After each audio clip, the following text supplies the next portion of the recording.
I don't know. It's still one of my favorite. I know. Ergonomically, the design is still one of my favorites. It's the Myonix. It's like NAS. It's like a pillow for my hand. 7000. But hello, everyone, and welcome to Awesome Hardware. Hello. It is Tuesday, November 14th, 2017. The world is still here. Everything's still here, and we're going to talk about technology today. We're also going to drink some beer. We're also going to potentially use adult language, so please bear that in mind. If you're easily offended or if you have small children, please hide them or stuff up their ears with something that doesn't let noise through. Beyond that, we do the show every Tuesday evening, and we stream live to twitch.tv/awesomehardware and also to our YouTube channels. Right now you're watching my half on Paul's Hardware. The second half is going to be streamed to Kyle's channel, Bitwit.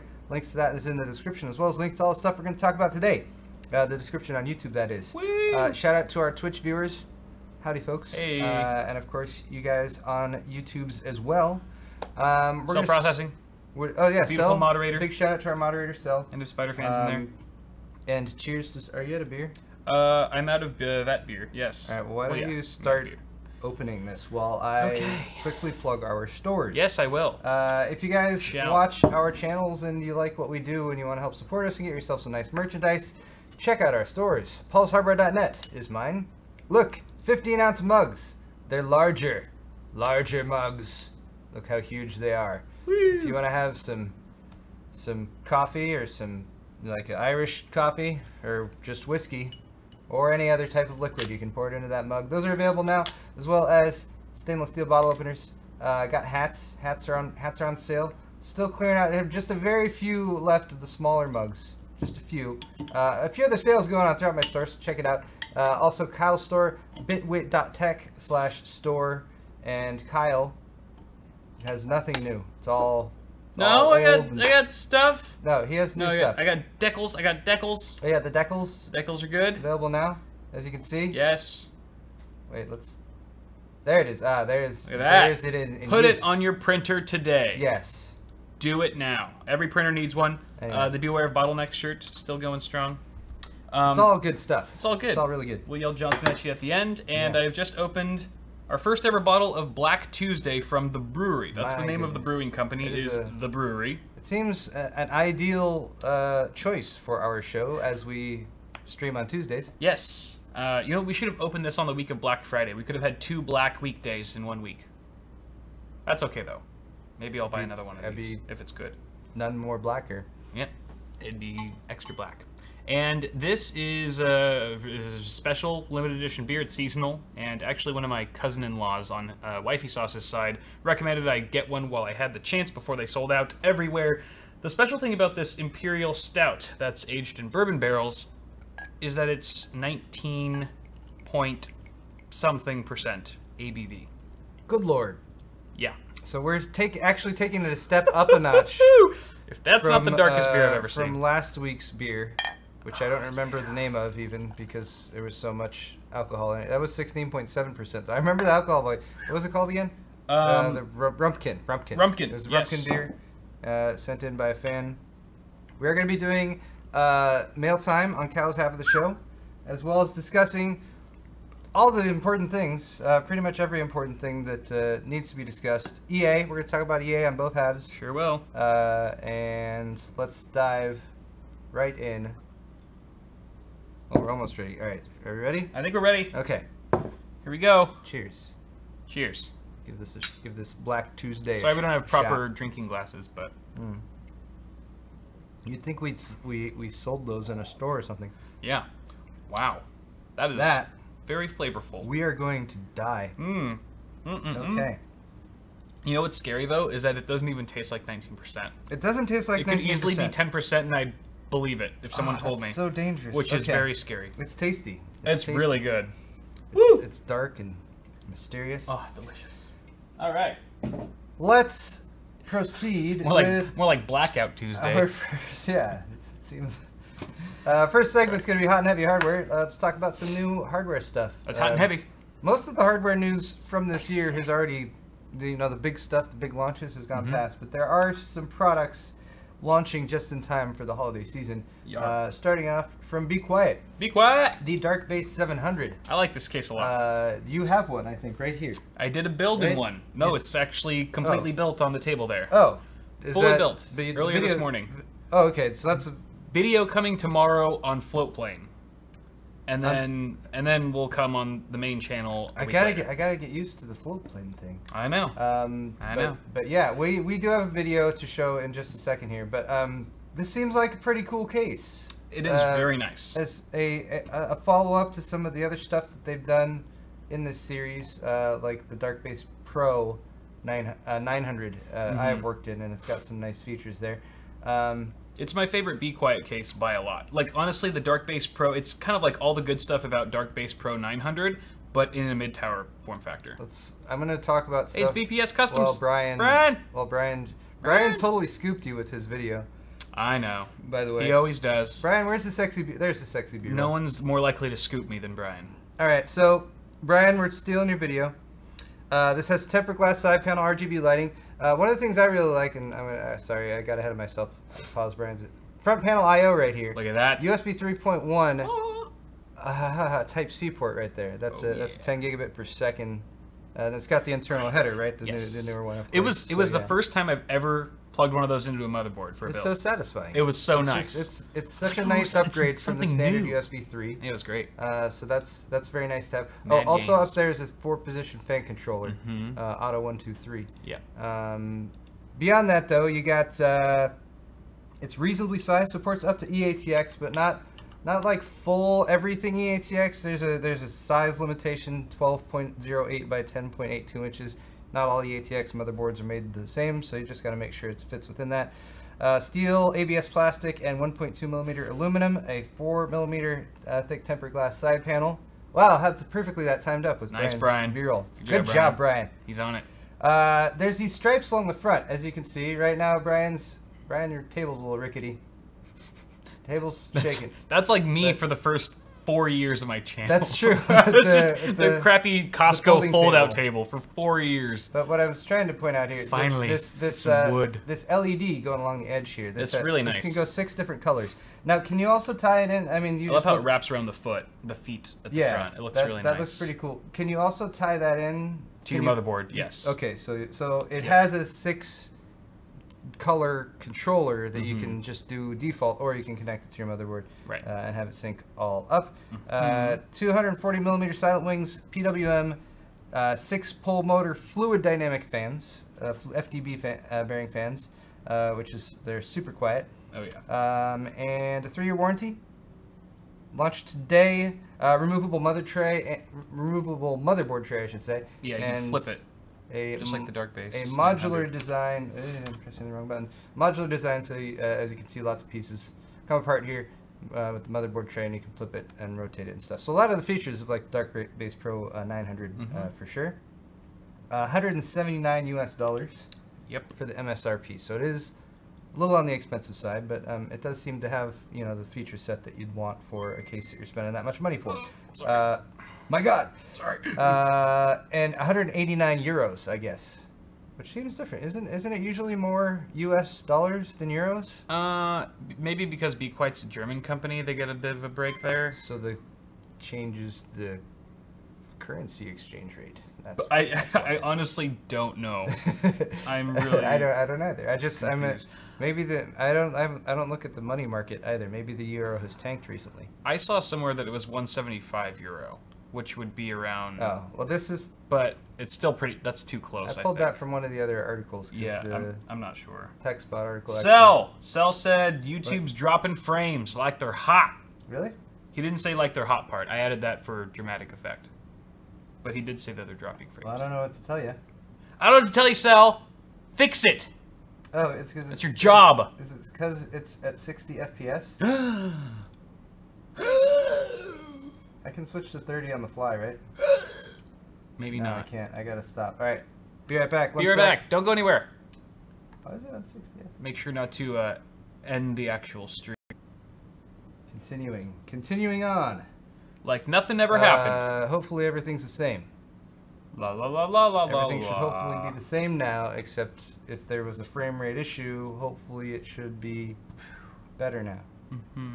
Theoretically. Yeah, we are at 30 FPS. We're Kyle's, and he hasn't updated to the GH5 yet. Nope. Actually, no, the GH4 can do 1080-60. You needed to upgrade your capture card. Capture card, yes. You should get the new, that one Elgato's got coming out, the 4K 60. Yeah, I just got one of their older ones, and I feel dumb. I need to return it or something. I need to get the new one. What, is it out yet? It's not out yet. The 4K 60 one's. I think it's coming out really soon. I've only seen a few things about it here and there. Yeah, I need that. Cool. All right. Thank you guys for the heads up. Thank you, Sal, for the heads Thanks, up on Sal. that one. Hopefully, it sounds like from chat things are looking better now. Moving on for hot and heavy hardware. X299 motherboards. Any Skylake X fans out there? Yeah. I mean, I have to be a Skylake X fan because I'm building a system. It's powerful hardware. So there you go. ASUS is releasing a trio of workstation X299 motherboards, which are useful for workstation-y type people who do workstation-y type things. Sounds racist. That's racist against workstation-y people. ASUS' specific goal is to bridge the gap between standard desktop motherboards and higher-end Xeon offerings. So these will work with Skylake X CPUs. The article doesn't seem to indicate that they're going to work with Xeons. ASUS has done crossover stuff like that in the past, but it's not currently listed. Although, you know, if Intel will somehow let them, I'm sure they'll give it a shot there. Here's a look at the specs, though. There's three of them: the X299 Sage, the X299 Pro/SE, and the X299 Pro, all with WS in front to mean workstation. The Sage is the biggest, and it is a SSI CEB size motherboard. So. That's a server. It's a server specification, but this should fit in most EATX. In most cases that support EATX, it should fit in.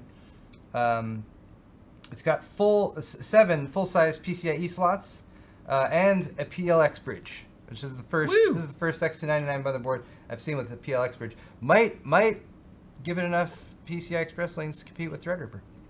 Oh, possibly. snap! Oh, ooh.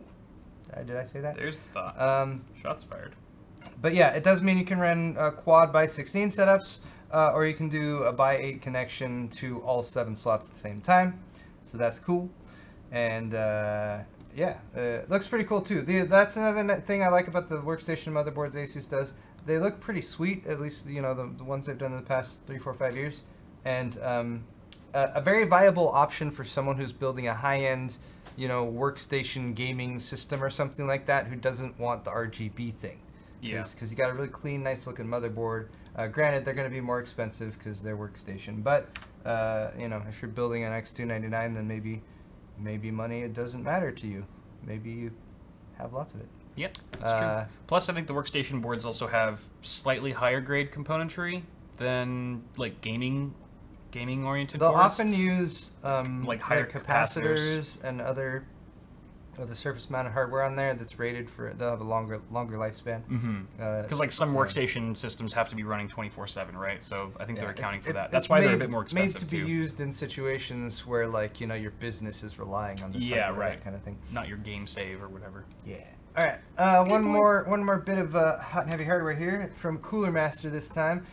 RGB liquid coolers. Cooler Master is finally jumping on this bandwagon. But actually, I thought they'd be one of the first, to be honest. Yeah, well, they do lots of RGB stuff, but not AIO liquid coolers.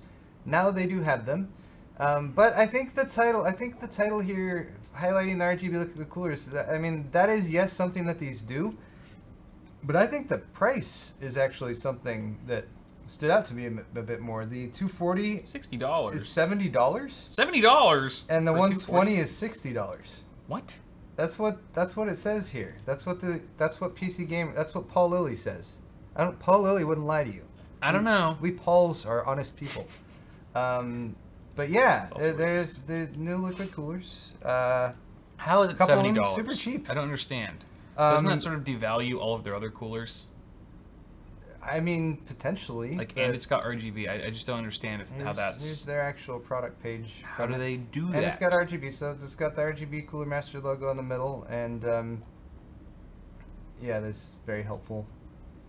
pictures. So it comes with this little Controller. little RGB controller, which is the same one in the 610 air cooler that I've used recently, which is a nice little, easy to use, simple inline cooler. A very nice solution, and you can connect up. You can daisy chain several strips to it or several items to it if you want to. So that's pretty nice to have. But yeah, there's the kit it comes with. It's low profile dual chamber RGB pumps with 6 lighting effects and the controller. Lighting is compatible with RGB motherboards from ASRock, ASUS, Gigabyte, and MSI, so it's got the basic 4-pin RGB. Comes with Master Fan MF120R RGB fans. Supports all modern Intel consumer sockets, including LGA2066. AMD support goes up to and includes Ryzen, so you get socket AM4 support, but does not support Threadripper, which is fine. I mean, Threadripper. Get one of the Enermax Threadripper coolers. Those are actually really nice. The Lictex? Yeah, the one I work with, nice. so they're good, very solid. Yeah, very good. And the newer designs on those look pretty cool too. The pump design on this is manufactured in house. Designed in house by Cooler Master 2. So I wanted to point that out too. It is not an Ace Tech pump kit that they slap their name on or anything like that. So that's sweet. All right, let's move on. Cool. Segment number 2 for today is going to be the classic sword fight. Sword fight is where Kyle and I argue about a very, like a hot subject, something very controversial. It's hot! We also provide you guys with a straw poll you guys can vote on. You're free to vote at the beginning, or you can wait and hear our arguments. We're going to take each side, because we can do that. We have the flexibility in our frontal lobes to take one side or the other. And hopefully come to a conclusion, then we'll see what you guys think about it. So we're going to start first off about Game of the Year. Game of the Year. None of them. The current options. They all sucked. For I'm Game just of kidding. The Year. I hardly played any games this year. That's sad. This is Imager posted. All right, so currently up for Game of the Year we have Legend of Zelda: Breath of the Wild. Yeah. Super Mario Odyssey. Yeah. PlayerUnknown's Battlegrounds. Yeah. Persona 5. What? Horizon Zero Dawn. Huh? Now, argument here is for PlayerUnknown's Battlegrounds, which insanely popular game. We've played it, we've talked about it, we've benchmarked it. However, still technically a Steam early access game. Technically still in beta. Not like they won't tell you that it's a fully launched game yet. They're still developing it. So, should it be eligible for Game of the Year? That is the question right now. We're gonna argue about this. What do you think? Should PlayerUnknown's Battlegrounds be eligible for Game of the Year of 2017, or should it wait? Maybe it should wait for its full fruition and maturity in 2018? What do you think? I feel like the obvious choice is yes, that it should be eligible. Obvious choice. So I'm going to argue no. Oh. No, it should not be eligible. I'm playing devil's advocate here. Okay.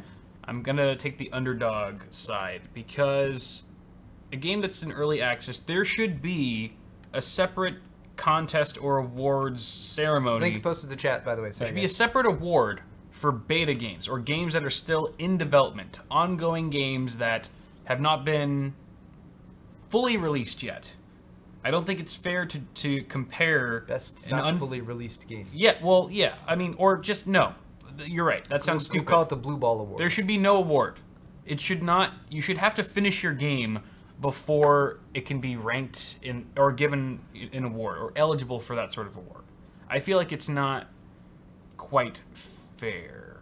I feel like it's the best beta, one of the best betas ever, because it's been in beta for so long. They've been able to patch it regularly and keep iterating it and fixing all the bugs and making it better and adding new things. But I don't know. I feel like they're just sort of riding the beta wave. They're like, it's working for us right now. Like they don't feel the pressure. They feel zero pressure. They're on top of the gaming world right now. They feel zero pressure to actually turn it into a full game. Or label it as that. You can get away with a lot when you're still in beta. And I feel like there's just something not right about it. Again, playing devil's advocate. This is not fair enough, to say that I honestly feel that way, but I could see how other developers who actually completed their games might feel a little salty, and rightfully so. I think that Bluehole needs to just man the F up already. It sounds like an insult, but that's really the name of the studio, the developer. No, I'm not 12. Go away, people in chat. Bluehole. Boo! Boo! Yeah. Blow I think your it's hole. dumb. Should finish this. By the way, now I really want to play PUBG. Yeah. So hurry up. Go on with Okay. your stupid argument. Okay. Tell me why All you're right, so, wrong. I will say yes, of course, it should be eligible for Game of the Year because it has broken a bunch of records on Steam as far as like most concurrent players and that kind of thing. Tons of people are playing it right now.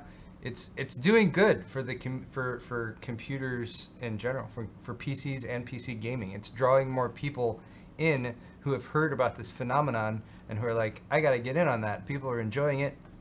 So what more can you say when you're trying to rank games of the year? It's a game. It came out this year. It's one of the most popular things that people are playing and enjoying, and people are like building computers to play it and stuff like that. So I think if you think that that's wrong, then you are against, you're anti-computers, and I feel like that's kind of insulting to all of us. But Maybe Battlefront 2 should be eligible. Oh, And because it's technically we'll in beta. We'll come to that. Or was in beta. Yeah, I'm sure we We will. have a bit of a beta I'm line sure we too. will.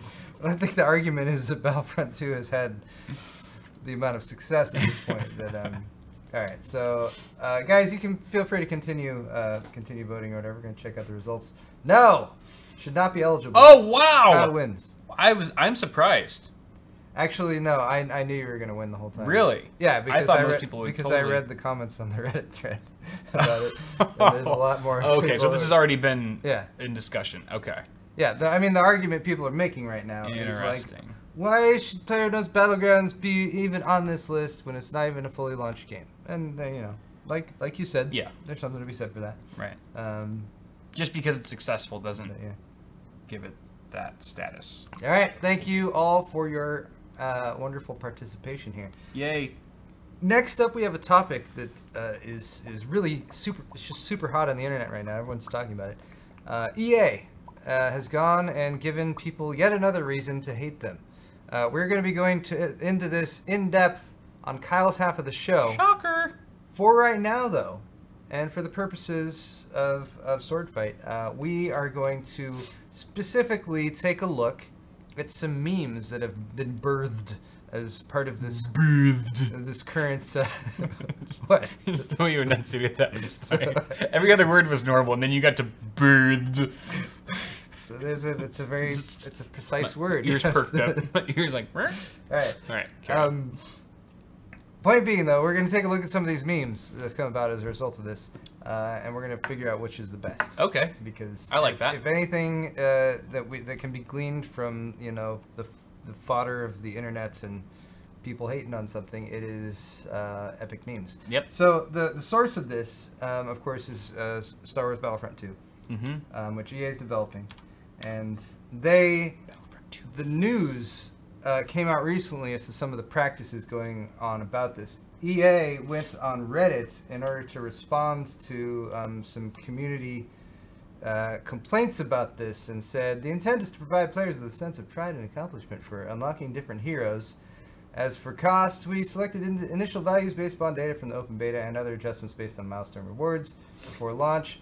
I'm not going to read this whole thing. Basically, they're blowing a bunch of smoke up people's asses about why they're trying to charge a bunch of people for things to unlock in the game, unlockable heroes. It is the most downranked Reddit comments ever. Well, are they history. charging people for items in the game, or I thought it was they were requiring an absurd amount of credits to purchase certain things in game. Yeah, credits you can. But then you can buy the credits with real money, right? Yes. So it's basically paying to unlock heroes, paying to unlock things that other people. It's like that would take you just way too long to do otherwise. But it's not just the pay to unlock stuff that's better, but it's also the wait, I lost my train of thought there. It's not just paying to unlock stuff that's better, but it's also the egregious amount of work that it takes in order to unlock stuff manually. Because they're always like, well, you can just play the game and unlock this, like just grind or whatever. Right. But there's a bunch of stuff that's come out as far as like stuff that's locked, like certain quests that you can only do a certain number of times a day, and then it's locked for 14 hours. So it's like, so it's basically they're pushing people as much as they possibly can towards spending more money on the game. Via unlocks and stuff like that. Quick question before we... Sorry, I have to ask. Do you know if these things that people can potentially unlock actually improve their gameplay? Like, yes. Improves... Oh, it does? Absolutely does. Okay, then that is a problem. Yeah. I was going to say, if it's just cosmetic, then who cares? Yeah, but yeah, I mean, if it's going to give you more skill points, more accuracy, whatever, then yes. The legitimate use for...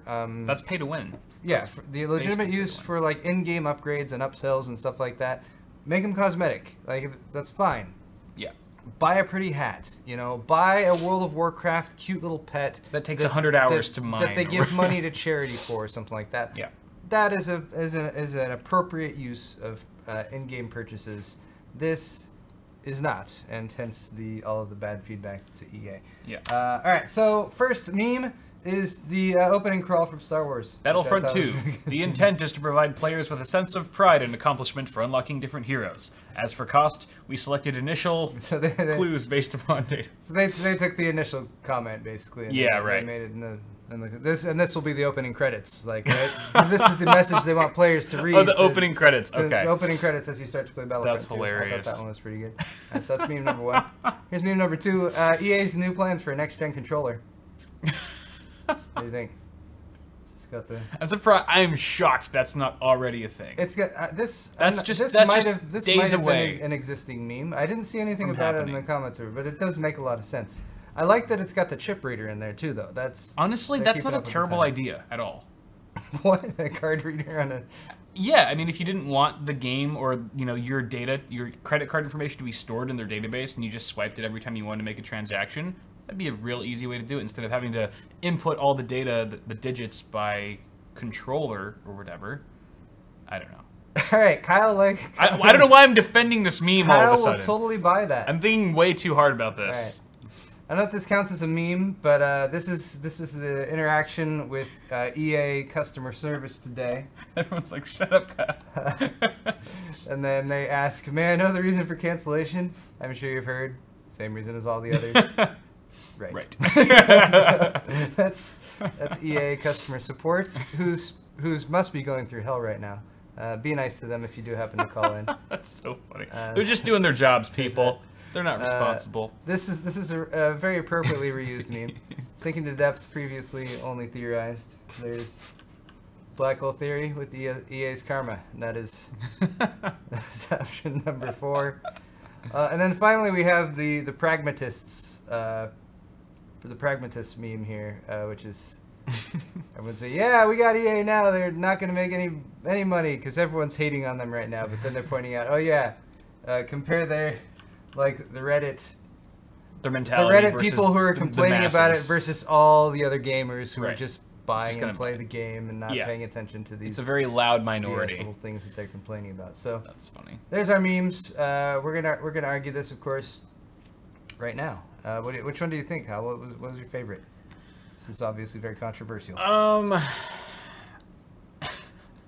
There were some more too. I have to apologize just for any honorable mentions that I missed. I did see a couple more today after I had made this list. I gotta say that, I mean, I talked a lot about the controller. I think that's a hilarious meme. I think that's super funny. That's a pretty good one. I think the customer service knows thing is equally funny because that's just incredibly meta. Like even their own customer service, like, yeah, gotcha, we got you. It's probably like a script thing that they can just push now. Oh, they're calling you for that, right? Just push that. We understand. Process the refund. We understand. All that kind of stuff. Yeah, that's my quick argument. Yeah, I mean they turned off the refund button. Did you catch that? EA did? Yeah. Really? They turned off the refund specifically button for that game, or just specifically for Battlefront? Oh my god. For Battlefront 2. I didn't hear about that. So people had to call in order to get a refund. That's a dick move. Which apparently, I haven't verified this, but a thing I read said 60 or 70,000 people got refunds or something like that. But wow. that might not be verified. I want to clarify that. But yeah, lots of people getting refunds due to some of this nonsense. My God. But again, all right, so you're gonna go. We don't need to argue this, I think, because we've already spent enough time of it. But you're going for the controller, the next gen controller. Yeah. I want to go with the opening crawl, just because I thought that was a pretty classic. Wait, like, which one was that again? That's the Star Wars. Oh yeah. Like No, the Star Wars intro, like, right? Yeah. It just opens with the text of that post that they made on Reddit. Just a giant excuse. Yeah. List of bullshit rationale. Provide players with a sense of pride and accomplishment for unlocking different heroes. Force people to grind while getting frustrated against people who have just forked out money for the heroes, and yeah, right. And now have a leg up in the battlefield, so to speak, because they have cash and you don't. No, that's shitty. Pay to win should be shunned. All right, so let's take a quick look at responses. Thank you to all who have voted. I like the customer service response. All right, that is double whammy. I won both sword fights today. A+ customer service right there. And yeah, Kyle wins with the next gen. Woo! EA controller. Opening crawl coming in third. Sad truth in last. Nice.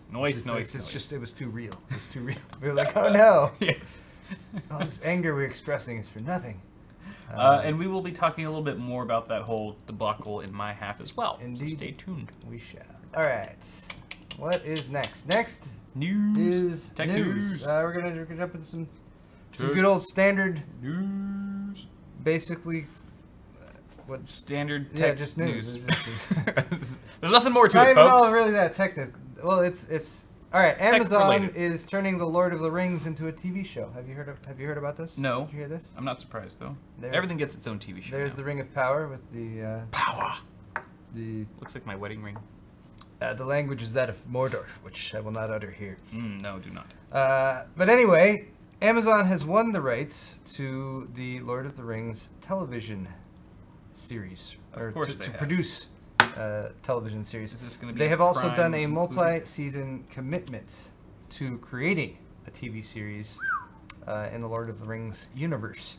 The way the article reads makes it sound like they're going to do something in the Game of Thrones style. I was immediately thought that. Now the comparison there seems to, like, people seem to be, oh, it's going to be like Lord of the Rings, but like with people having sex while they discuss important plot points and stuff like that, and a lot more rape and incest, I guess. But I don't necessarily think that's exactly what they're going for, but just the way that the Game of Thrones is kind of this epic medieval style story being told over with fantasy and all that kind of stuff. Yeah, that's what they're going for. I wonder though, since, well, I don't know, can Amazon get away with the same kind of crap that HBO pulls as far as like Yeah, I mean, all that stuff, nudity, language. Yeah. So if they do an age gate on it or whatever, they could make it as R-rated, graphic and visceral as Game of Thrones if they wanted to. What is your take on that? Because the movies are nothing like Game of Thrones in that sense. But it would be kind of an interesting spin. I guess. I mean, the comparison obviously is Peter Jackson's work with the Lord of the Rings material, which that's another question. Which I really liked. At least, I mean, at least not the Hobbit, but the rest of it. Right. And yeah, obviously you can go grittier and dirtier and that kind of thing, as evidenced by Game of Thrones. I don't know if I would want it to go that direction, but I could see it being a little bit more adult themes to some degree. Yeah. But you also got to look at the source material and J.R.R. Tolkien, and like he didn't write about a lot of rape and torture and stuff like that. Shit. You know, yeah, exactly. There's obviously evil and bad things that happen and that kind of thing, but not that much graphic description. So I feel like if you want to stay a little bit more true to the series, true to the source material, then you wouldn't go super hardcore with it. Yeah. But yeah, I mean, I could do with some more violence. Yeah, violence. I'd be cool with that. Violence is fine. Give me some violence. Not rapey violence, just like man-on-man violence. I guess that could still be rapey, but you know what I mean. Yeah. Yeah. I don't want to see two dudes raping each other. Don't think that's what I meant. Okay. Sorry. I don't know what if I can add anything. Jeff Jeff Bezos, the the owner of Amazon, or CEO of Amazon, has reportedly asked Amazon Studios division to focus more on the big prestige-worthy shows with global appeal, similar to Game of Thrones. This new show will explore new storylines preceding J.R.R. Tolkien's Fellowship of the Ring, with the potential spin-off series also included as part of the deal. So it's going to be prequels. It's going to happen before The Hobbit. I don't know if they're going to go back as early as the Second Age. I mean, that's the thing. There's so much history in the universe. So like everything in Hobbit and Lord of the Rings is Third Age, and there's still stuff that happened before earlier in the Third Age before that stuff, and then Second Age and First Age. I don't know. There's a lot of cool history there. There's a lot of cool stories. It's a really cool universe. Does Peter Jackson have any involvement? No, I don't believe so. Oh, okay. And there's lots of long-lived characters as well who do exist in the current in the Lord of the Rings series that you guys may have seen. Especially like the elves and stuff. Yeah, you got Galadriel and Tom Bombadil and Elrond and quite a few other characters such as that. So cool. Not revealed how much was paid for the rights to the show, but reports claim that Amazon, Netflix, and HBO were all originally approached with the offers, and it was priced in the $200 to $250 million range, which is pretty crazy. But it's some pretty drool-worthy intellectual property to purchase, of course. But that does make it as expensive as Jeff Bezos' entire acquisition of the Washington Post, which is kind of crazy to think about as comparison. Anyway, that's insane. Next up, Firefox has a new version out, Firefox Quantum, and it's been getting some pretty positive feedback from what I've been reading. They've made it much faster, which is obviously always a good thing when it comes to internet browsing. But Firefox version 57, there's no other. This is an ARS Technica article, but there's nothing besides that picture of Firefox. So they have a sleek new interface. It's got major performance enhancements under the hood, faster to load and render pages. User interface should remain quick and responsive, even under heavy load with hundreds of tabs. Whoa! Hundreds, it specifically says. Fact checking that one. Yeah. So since Firefox was initially developed. Web pages have become more dynamic in structure, and applications are richer and more graphically intensive. JavaScript is also a lot more complex and difficult to debug. Secondly, computers now have many cores and simultaneous threads, giving them much greater scope to work in parallel. So it's been updated to take advantage of that. And security also remains a pressing concern, prompting the use of new techniques to protect against exploitation. Some of the rebuilt portions are even using Mozilla's new Rust programming language, which is designed to offer improved security over C++. By the way, who opens 100 tabs? It's rhetorical because I know some people have. Do it. If I get to the point where the tabs are so small that all you can see is the icon and no letters, I start to get worried. And then they can get even smaller than that to where it's just the X. It gives me all you have is the X to close the tab. It gives me way too much anxiety to get close to that point. I can't handle that. I can't do it.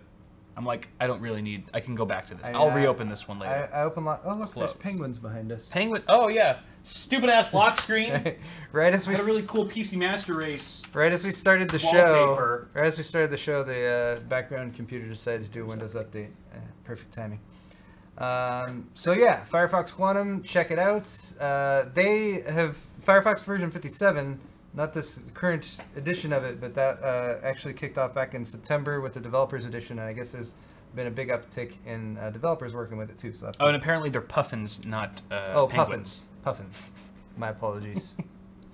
Can't say anything on the internet without being corrected these days. That is an egregious. What an assumption. Yeah. Shame on you, Paul. Shame on you.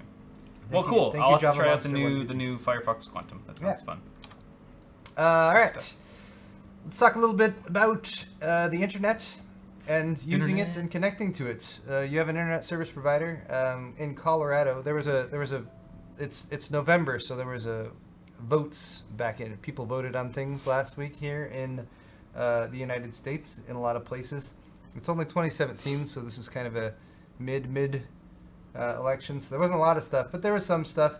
But among them were some votes going on in Colorado about exempting specific counties from a state law that prevents municipal broadband deployment. I was like, wait, I know the word I want to say. By the time I get to it, I'm sure I will have remembered what the word is.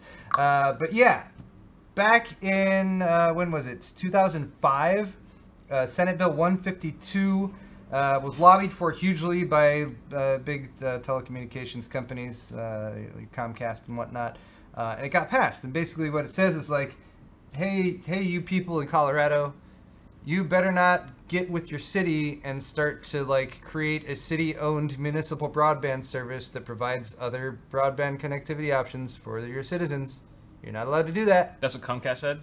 That's the law that they passed, which Okay, was lobbied for by Comcast Okay. as well as other internet So service they don't want providers. competition or better So in options. 2005, they basically outlawed in Colorado the municipal broadband, unless the county specifically goes and has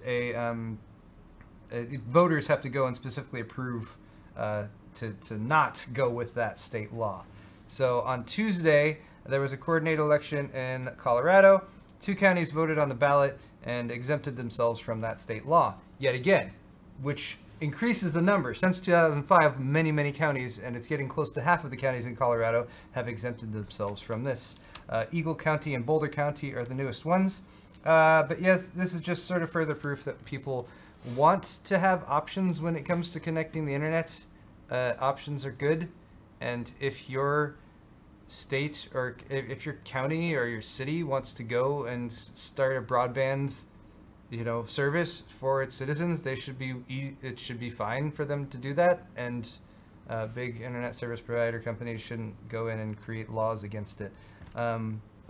So yeah, good job to the folks of those counties for going forward with that. And yeah, cool. That's pretty much it. Beyond that, we talked a bit about net neutrality on the show here and there, and we talked in the past few weeks, or about a month, at least a couple weeks ago, about a vote that might be coming up on the Restoring Internet Freedom Rule, what is called the Restoring Internet Freedom Rule by the FCC. That's actually not going to happen as was initially anticipated. It was hinted at that it might be on November 22nd that they would have that vote, which would be a typical day for them to have the vote because it's the day before Thanksgiving and Thanksgiving weekend, and it's a very popular time to vote on stuff like that because people go away for Thanksgiving weekend and they forget about it. So popular time for unpopular legislation to be why not just on Thanksgiving? Because then the people who actually vote on it are like, wait, I don't want to work on Thanksgiving.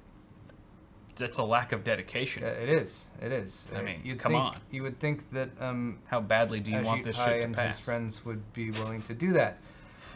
But given their their black soullessness. But the good news, at least temporarily, is that that's not going to happen on November 22nd. There will be a 3-week warning prior to this scheduled vote, and if you are if you're in favor of net neutrality, which according to most of the evidence I've seen, most people are. If you're not, you work for an internet service provider or you've been grossly misled, then that's a good time to call your congressperson and let them know what you think about what the FCC is doing. In the meantime, the FCC has other stuff to worry about, but we're not going to go into that. Let's talk about Raja Koduri. You heard it first last week, 1 week ago here on our show. We broke the news that Raja Koduri had left AMD and potentially was going to join Intel. We didn't actually break the news. We pulled it up on WCCF Tech.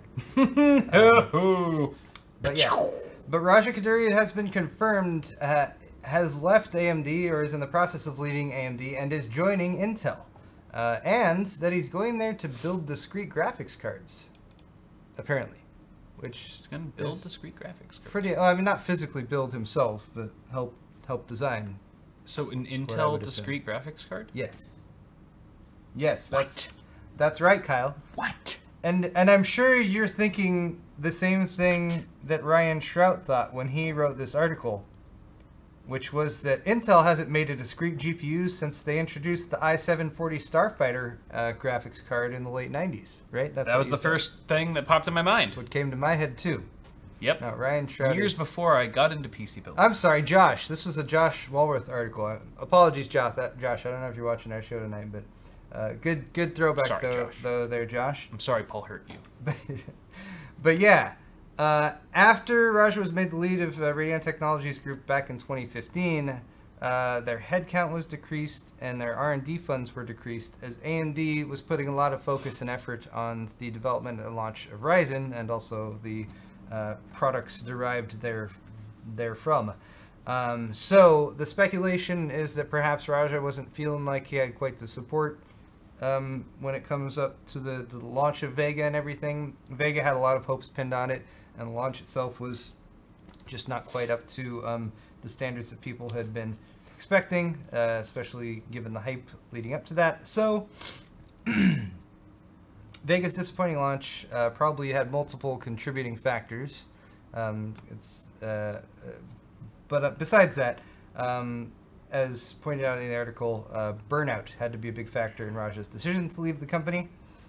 Intel announced on Wednesday that Raja is now the Intel Chief Architect and Senior VP of the newly formed Core and Visual Computing Group.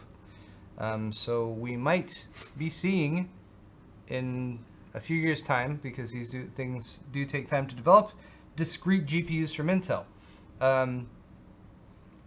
Another quote from the article: while Intel is still using AMD GPU technology in upcoming products, which we're going to talk a little bit about on Kyle's half again, by the way, this particular hire and rearrangement of the group points to Intel being much more aggressive with not only their integrated graphics, but also addressing the mid-range and high-end standalone graphics market. So it would be a pretty freaking interesting situation to see a three-way, three-way between AMD, Intel, and NVIDIA. It can get kind of messy. Make it kind of messy. More to the point, though. But it would be good for consumers. Three-way competition between all of them for graphics cards. Heck, I don't see anything wrong with that. Nope. But yeah, probably what this is, though, more so than Intel pushing into the gaming market, although the gaming market is significant, is keeping up with advances in AI, machine learning, and self-driving and automation technologies, which are probably going to be pretty huge deals. They're already pretty huge deals, and they're probably going to keep being more and bigger huge deals as time goes on, and we have more self-driving cars and more computers ruling our lives and algorithms that tell us what to do. Oh, joy. Just makes us feel safe.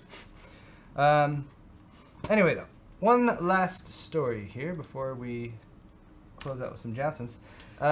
Silicon is getting more expensive. Silicon wafers, more specifically, the price has been going up on, which is, according to this article, the prices are expected to inflate, which you might assume based on this.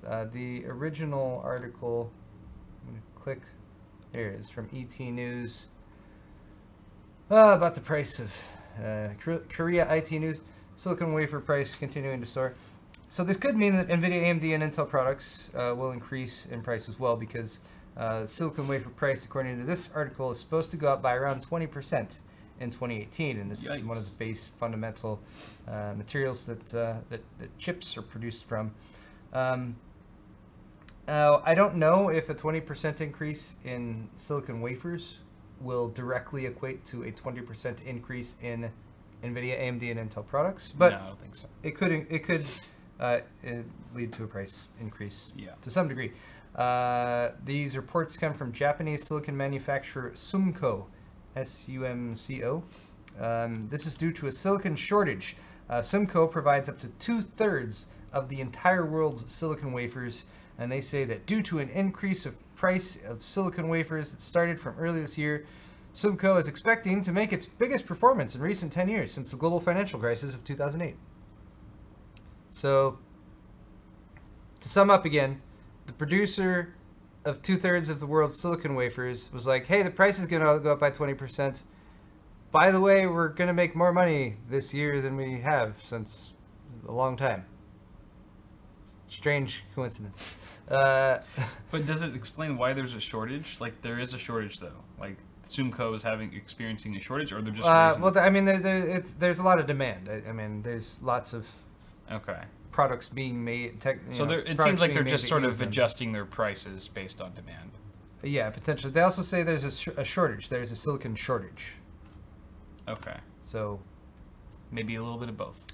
Yeah. All right.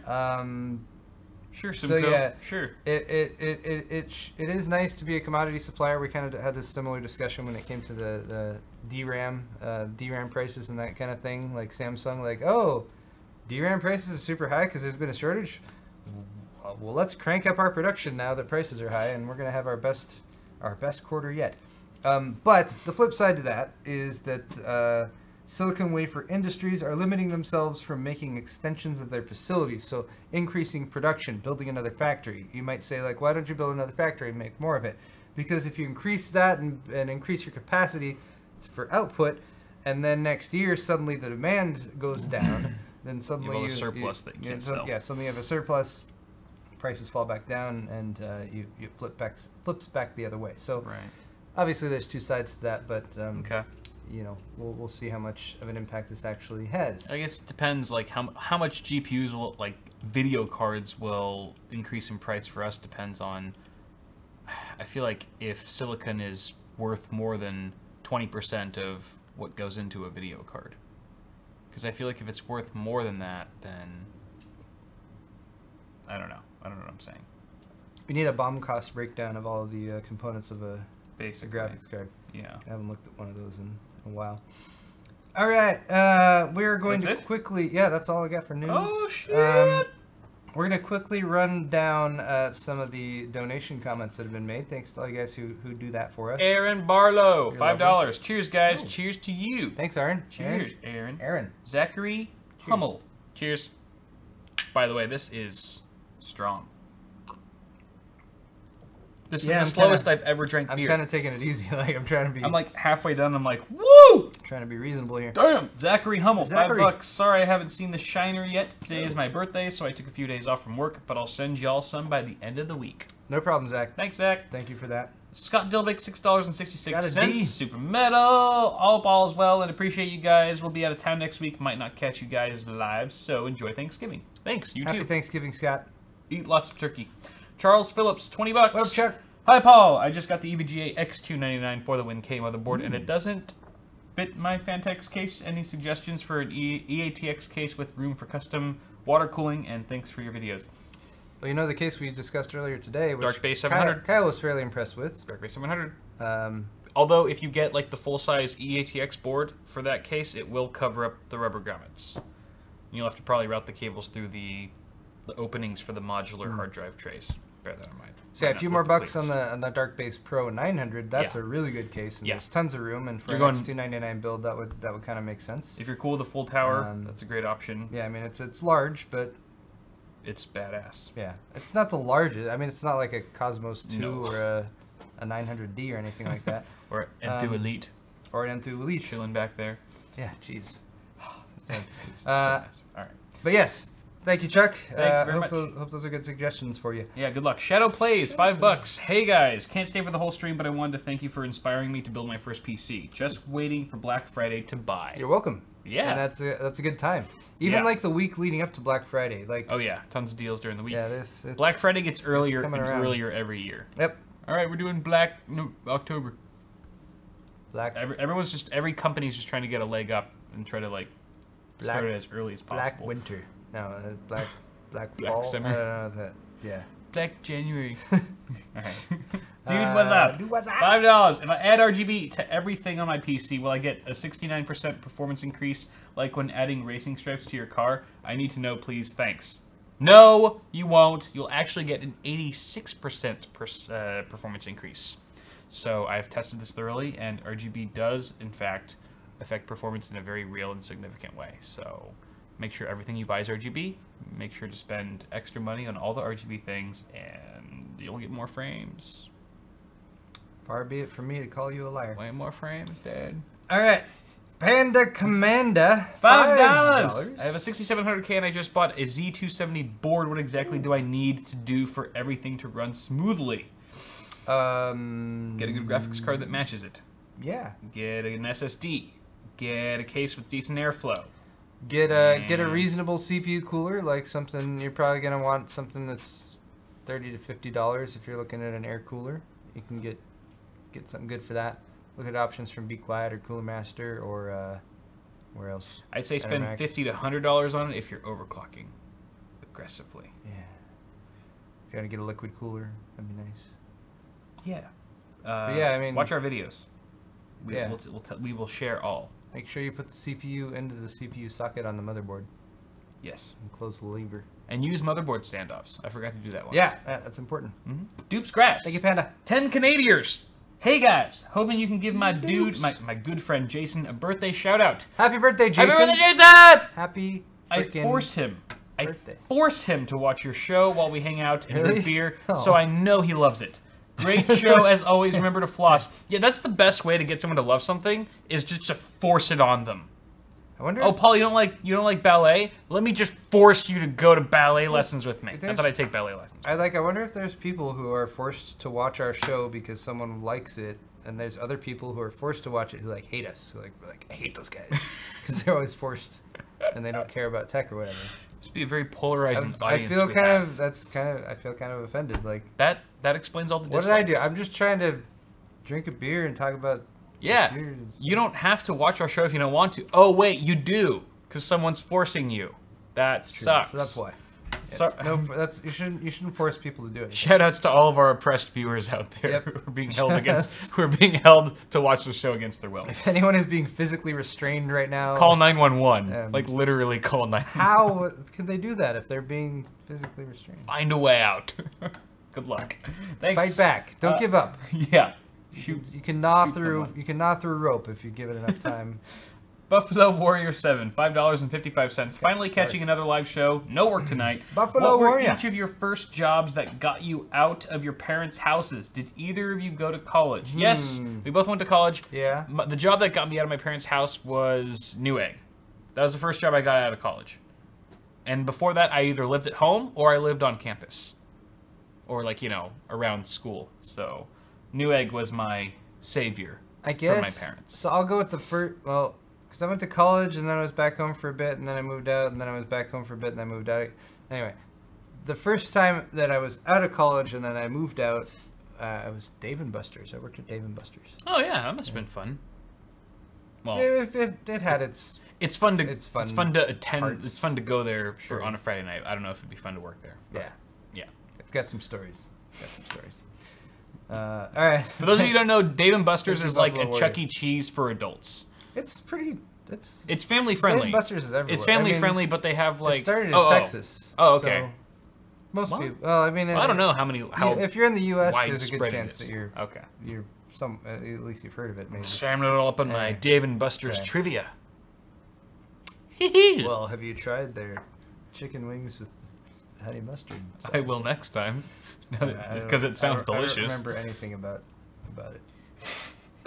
That's okay. Sounds like a really fun job. Thomas Cost the Third.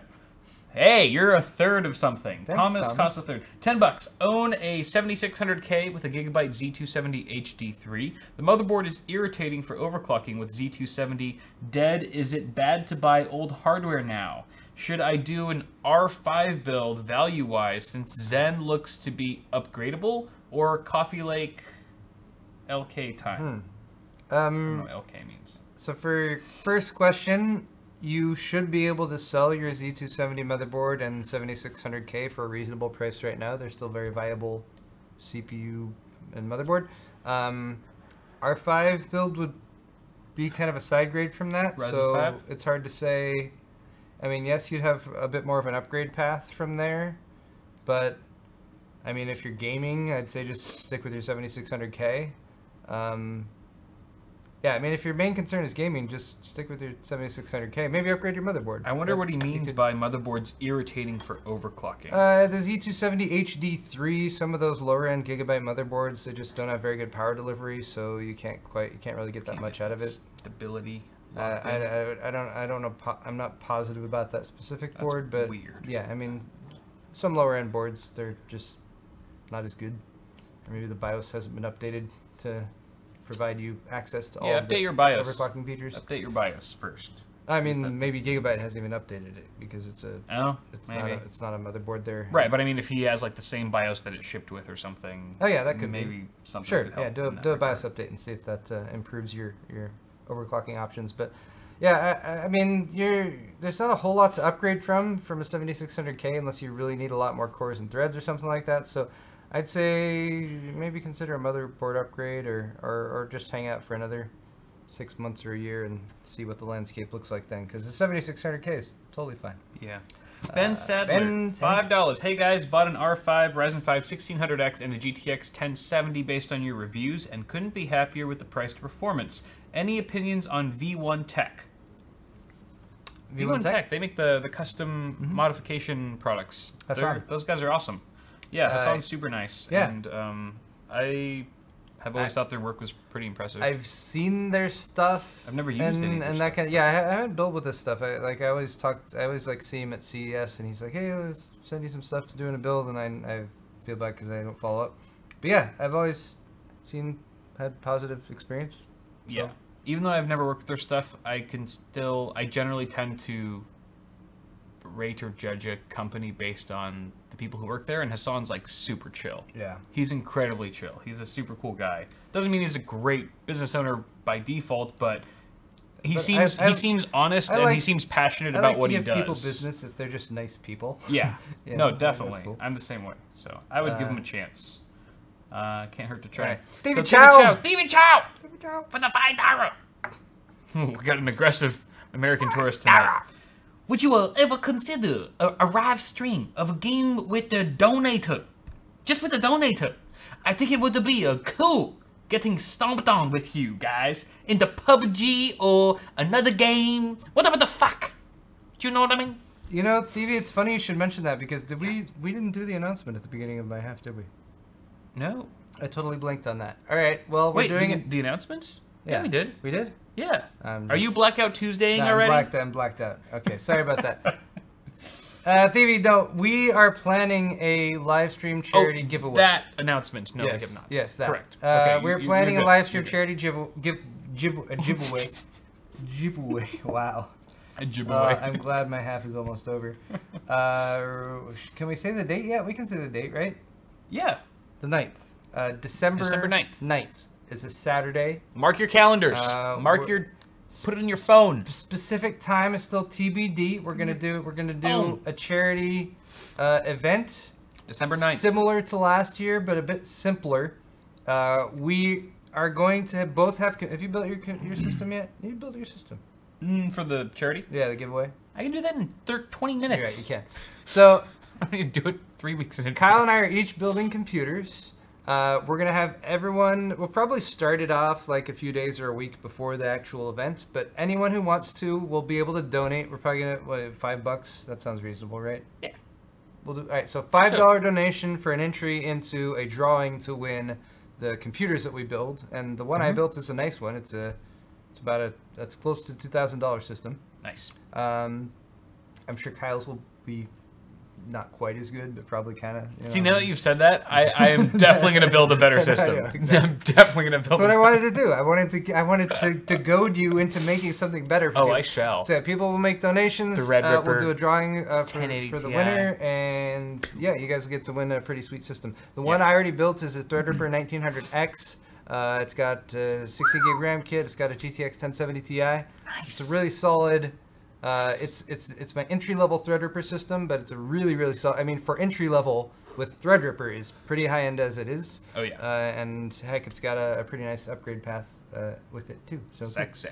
Yeah. Sexy. Cool. So guys, people be sure are to suggesting your nth elite build. You know, you can just $10,000 PC giveaway. For that, could you imagine? For that would require an auction. That one would have to get if actual. If I gave that away, I could probably hit 1 million subs by this week. Probably could.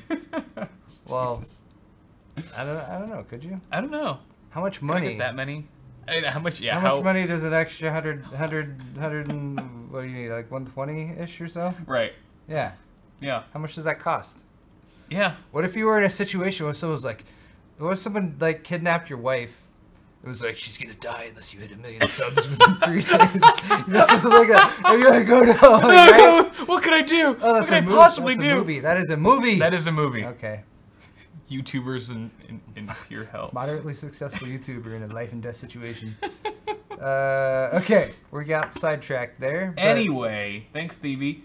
Speaking of Kyle's wife, oh wait, Hardy. No. ZZR Hardy, thank you for your $10 donation. Australian, thank you, sir. 10 Australian. Heather Hansen, my wife, $5. Hi, Paul. I missed your side of the show. I'm sorry. Please take my money and forgive me. Love, Wifey Sauce. That's okay. Thank you, Heather. Thank you for the donation. Should never forgive her. She's pure evil. Just kidding, honey. I love you. Can't wait to eat our leftover pizza for dinner tonight. Getting hungry. You're the one who sleeps with her in the same room, so. This is true. You guys Yeah, have a bond of trust. I'm digging my own hole Yep. in my own bed. Christopher Bristol for the $5. Love the show, guys. I'd watch Thank you, even Chris. when I'm not restrained. Oh. Well, I hope you're never restrained. Well, I'm glad. Sometimes people feel like a sense of comfort, like when that. True. I'm just glad that no one has to force you to watch this show, as we were mentioning earlier. So that is good news. Like Clockwork Orange. Clockwork Orange style. I am so glad my You were half is super over. slurry tonight. Okay. Yeah, with the eyes. Yeah. Hold them open. Oh my god! Oh my god! Someone meme that. Can someone meme that scene? But every time it cuts to the things blowing up and the Nazi stuff, it's us just talking, drinking beer, like just doing stupid so stuff. fucking Kaby Lake, right? I mean, Jesus Christ! Ah! Do it! Dingo on my 40. Beethoven. Okay, I don't know what that means. But Beethoven thank you play. for the $5. Appreciate it, man. Ross Yeah, Tucker, weird. $10. Thanks to you guys. I have an order on of Rumpkin showing up tomorrow. Ross. Paul, are you considering being the next person on Floatplane? That would be awesome. Yes. What do you think about Floatplane, Paul? Opinions, thoughts, comments, concerns? You know, I haven't gone and physically accessed and used it, so I need to do that. I should sign up for it. Yeah, it's still very preliminary.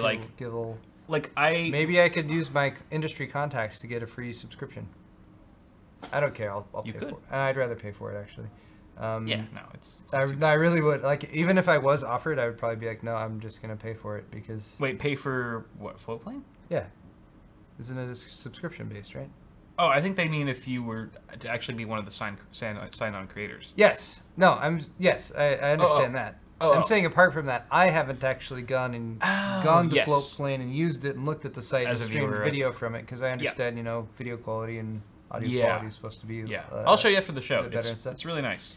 But yeah, I like it. what I was saying is, even if like Linus or Luke was like, "Hey, Paul, let's sign you up with the free thing or whatever," like I'd be like, "No, let me just pay you for it because." Oh yeah. In a situation To where try it I out feel as a like viewer. there's something being developed that I feel like is worth people paying money for, I'd rather just pay Sure. for it.